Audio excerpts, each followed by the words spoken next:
the hope that I cling to. You mean more than this world to me. I wouldn't trade you for silver or gold. I wouldn't trade you for riches untold.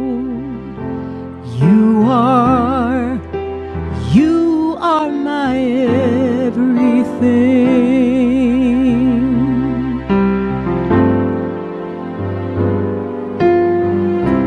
You are the love of my life. You are the hope that I cling to. You mean more than this world to me. I wouldn't trade you for silver or gold. I wouldn't trade you for riches untold. You are my everything.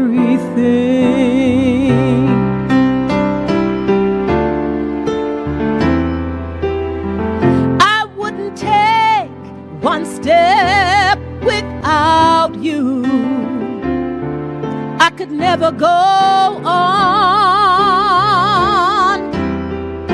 I wouldn't live one day without you. I don't have the strength to make it on my own. You are the love of my life, Jesus. You are the hope that I cling to. You mean more than this world to me. I wouldn't trade you for silver or gold.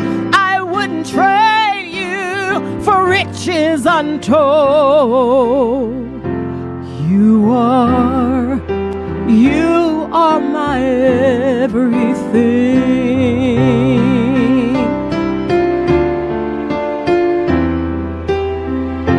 Until the world stops turning, until the stars fade from the sky,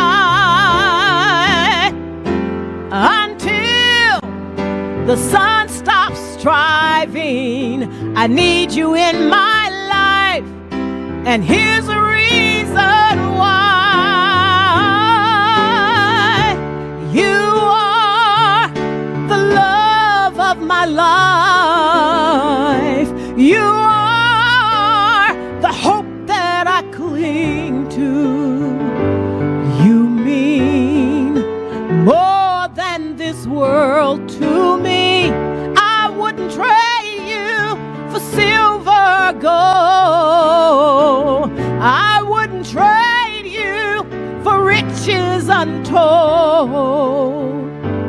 You are my everything. Jesus, you are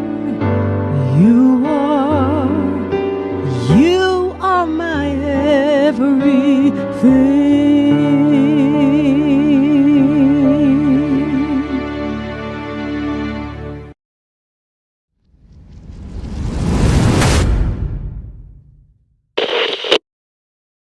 Here we are once again, my brothers and sisters. I want to welcome you to another Living Hope Today study. I thank God for you. And today we find ourselves in Numbers chapter 34. We're coming to the end of the book of Numbers. You remember as we began this book, we were numbering the troops, the people that had been delivered from slavery in Egypt.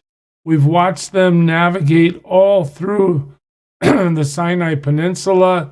They've been moving up to the north now into what is the Promised Land. And in chapter 34 today, we will see them actually decide where they're going to be in that land.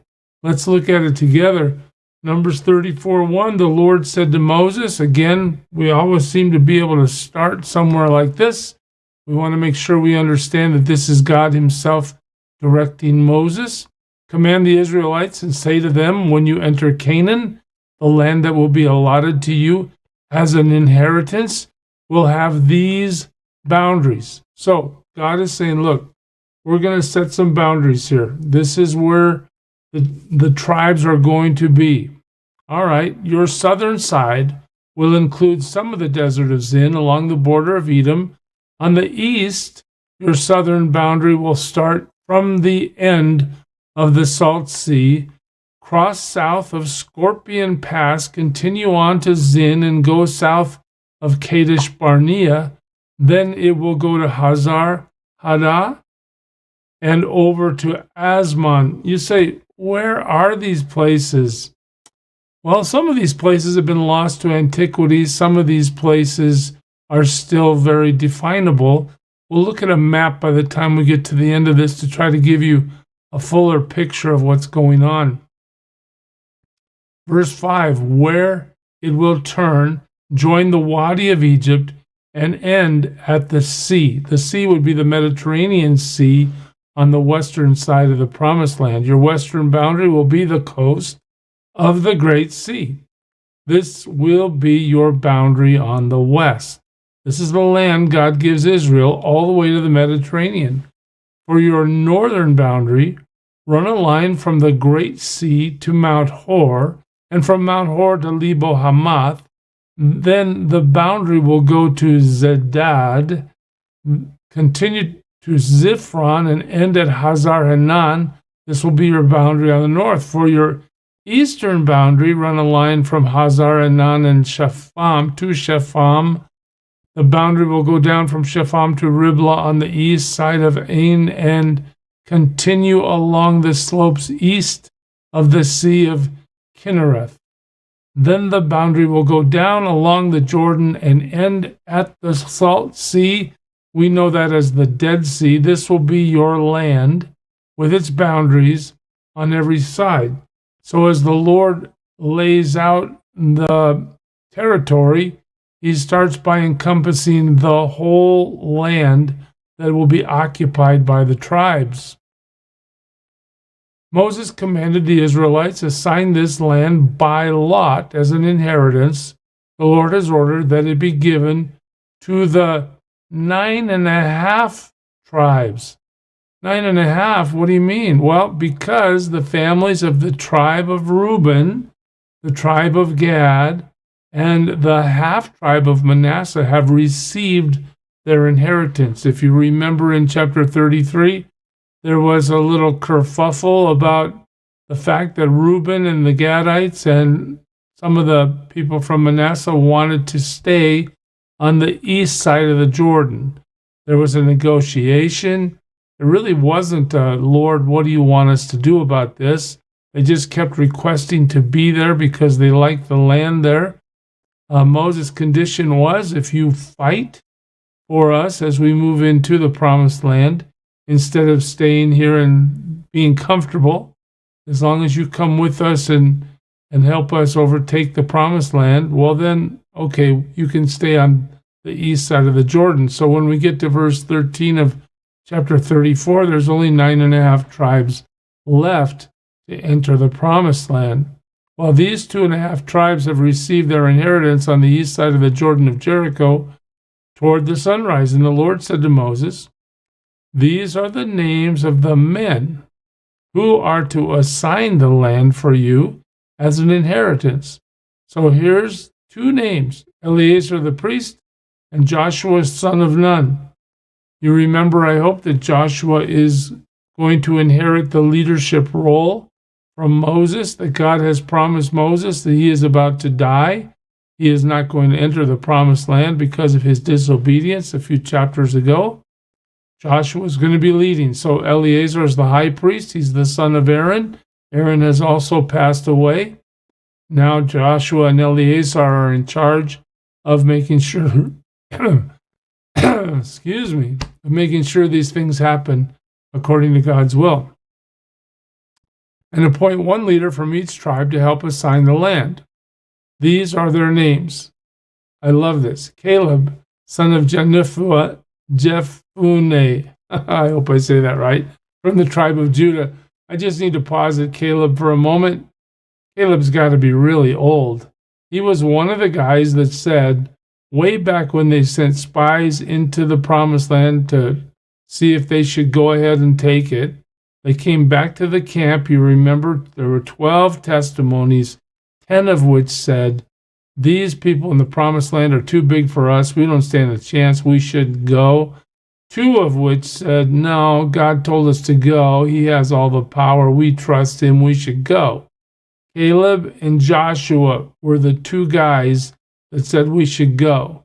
God allowed Caleb to survive 40 years of wandering in the desert, while the other 10 plus those who disbelieved died in the desert.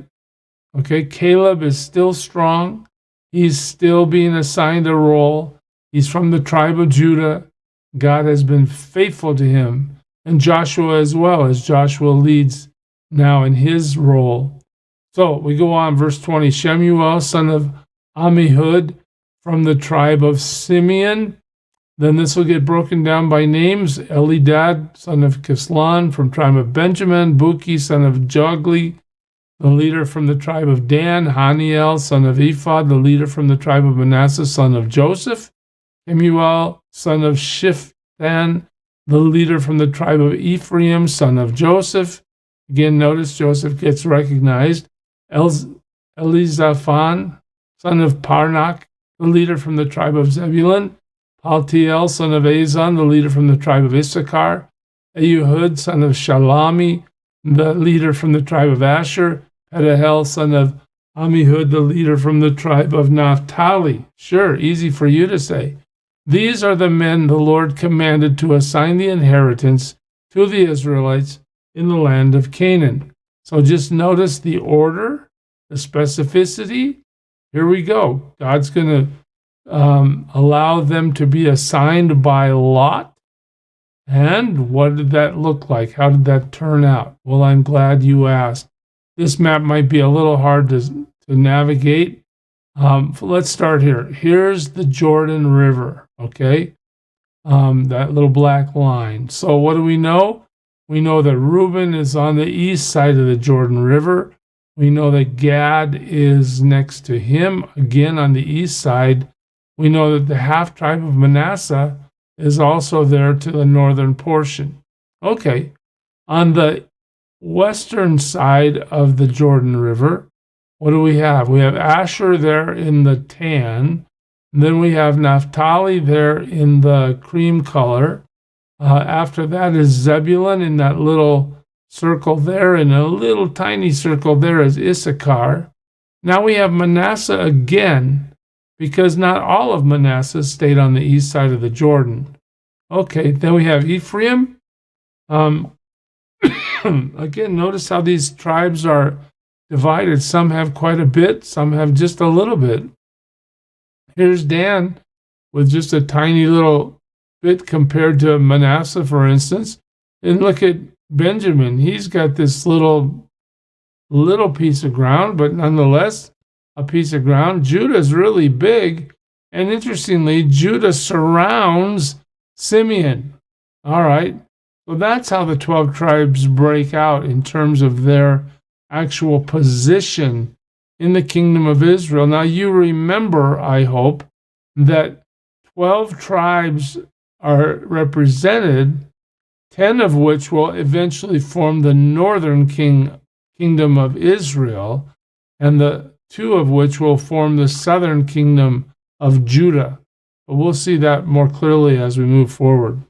Anyway, for today, we just know God has a plan. God has a way to bring his people into the land. He has fulfilled his promise to Abraham in the sense that the land has come about to his descendants. And we know God is faithful. We'll watch the conflict, we'll watch the trouble as we move forward. But here, toward the end of the book of Numbers, we see that God has faithfully accomplished what he said he would do. We praise his name because we know that in our lives today, God still faithfully accomplishes all that He's committed Himself to through the promises of Scripture. God bless you, church. Serve Him well today. Who is it who for sinners shed His blood, and now for cleansing all can plunge beneath that flood? It's Jesus. But do you know who He is?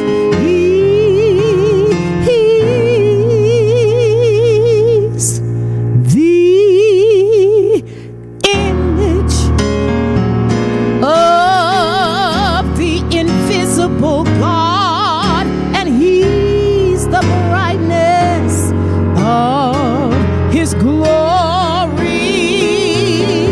the first, the last, the future, the past. He is God.